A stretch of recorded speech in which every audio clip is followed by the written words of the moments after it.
as we know it. Medicare is going insolvent within the next decade.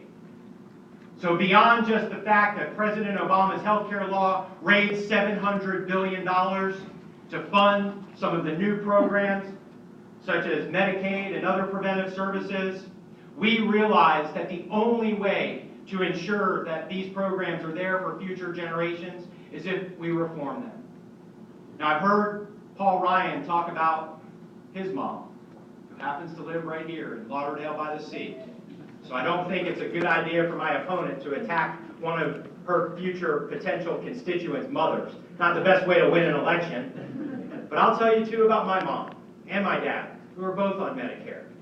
And let me just remind everybody in this room, I would never do anything, and none of us would ever think about doing anything that would jeopardize the Medicare for those who are like my mom and like so many out there, the millions out there today who rely on Medicare. Or for those, quite frankly, who are nearing eligibility and are 55 years or older. But every time I had the opportunity to talk to young professionals, and I asked them the very simple question, how many of you believe that Medicare or Social Security is going to be there for you when you become age eligible? Not a single hand goes up.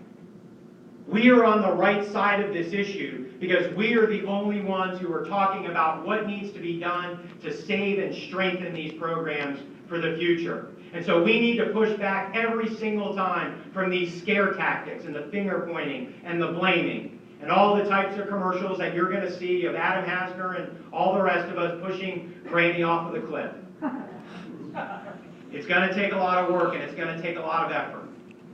And let's talk about what I think is the most important issue, the issue that matters most to all of us. And that thing that I believe that everything we do in Washington should be viewed through the